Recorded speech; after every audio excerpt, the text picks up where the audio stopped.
In what you've done with your life thus far, is it giving you what you want? Is it giving you what you want? When you look toward the future, when you look at all that's going on out here, is there some place within yourself you say, hey, I know I need to be out there in that arena. I know I can do more than what I've been doing. I know there's some great music that I have within me that I haven't brought out here yet. Is that something that you begin to look at within yourself? See, I say if you look at your life, and if you're not getting what you want, you owe it to yourself to do something differently. If you're on a job, 85% they say of Americans go to jobs that they're unhappy. If you're doing something 8 hours a day that you don't like, it's not giving you what you want, it's not giving you a strong feeling of satisfaction and fulfillment, you're miserable, you hate to go there, you're depressed just thinking about it, you sing the "Thank God It's Friday" song every week. If that's what it is, you owe it to yourself to start strategically working to change directions. See, but you know what most people will do?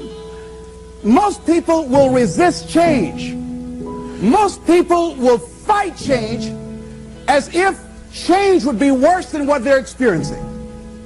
See, they know this. They're familiar with this. Most people will not challenge the unknown. They won't just step out there. See, there's certain things that's got to be in place. They got to see it all together. And life isn't like that. That's not how you grow. So as you look at your life, you're saying, I'm not getting what I want. As you begin to look toward the future, begin to know that whatever it takes for you to create that, you've got that in you. You've got that. You've got genius in you. You've got goodness in you.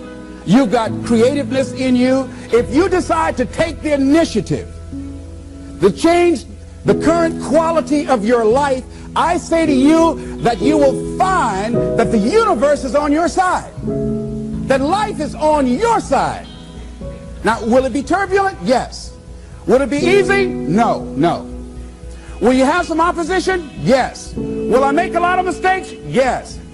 Will I get hurt? Yes. Yes. See, a lot of people won't try anything different in life because they don't want to get hurt. Let me tell you something. It's too much pain to duck. Pain is everywhere. You can hide under here. It will come where you are. It's everywhere. Viktor Frankl calls it unavoidable suffering. You can't duck it. But most people spend their life not wanting to deal with the pain of rejection, the pain of defeat, the pain of being disappointed, the pain of losing, the pain of failure, the pain of being criticized, the pain of not being liked, the pain. That's called life. Life is full of pain. It's everywhere. But guess what? There's no gain without pain. Because it's the pain of regret that you experience. If I had it to do over again, that's a pain. Don't you know that's something? When you know, I was in a seminar once and this lady stood up. If I had my life to live over again, she talked about all of the things that she would do. And you can feel the pain of regret in her voice. The pain of regret. She still experienced pain. She was trying not to experience the pain of defeat, the pain of disappointment, the pain of loss, the pain of lack of support. And she still experienced pain. It was right there. We can't get around it. Most people are governed by their habits, their fears, and the opinions of others. A lot of people never try anything differently because they have been convinced by people in their lives that they value that they can't do it. They're living within the context of the opinions that other people have of them, the low expectations. Many people doubt themselves because when they thought about doing something at some critical point in their lives, somebody they respected and honored, somebody they believed in, somebody that they loved, someone they trusted said, you can't do that. And they accepted that.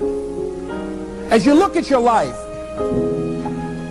ask yourself the question, What would your life be like? What would your life look like if you decided not to care what people thought of you? What would your life be like if you decided to give up some of your fears? What would your life be like if you decided to become courageous? What would your life be like? If you decided to act on your dream, if you did what you felt in your heart. You know what courageous means? Tom Ruskin and Randy Reed said, they said that courage comes from a French word which means of the heart. But how does it feel to you? He says it's courage, you know, it takes courage to live. Says most people go through life not allowing themselves to step out because they don't want to let go. They don't want to be blown around. They don't want to be moved. The courage to face life's whirling wind of contradictions. The courage to love yourself. The courage to love. For years, I was afraid to love. The courage to take a chance. The courage to be who you are. He says courage isn't for somebody else, for medals, applause, or moral debts. Courage is what at that moment feels most right for you. Not just situational ethics, but what feels right in your heart. The word of the heart. What feels right in your heart. One great philosopher says, cowards die many times before their deaths. The valiant never taste of death but once. What does that mean? That valiant people aren't afraid? No, no, no. It means that they experience that fear and they move forward. They move forward anyhow. Many people are dead now. Many people are allowing their dreams to die. Many people are allowing their ideas to lie dormant and collect dust. Many people have all this talent and ability that they are allowing to be buried inside of them, that they will take with them to their graves because they didn't have the courage to be who they are. And I say, as you begin to look toward the future and manifesting your greatness, it's going to take everything in you, that your life deserves the concentrated effort to begin to look at how is it that I can express more of me? How is it that I can bring my ideas out here now? How is it? And start living with a sense of urgency, because you're here today, you're gone today. Life is unpredictable. It's uncertain. There are no guarantees. No guarantees out here at all.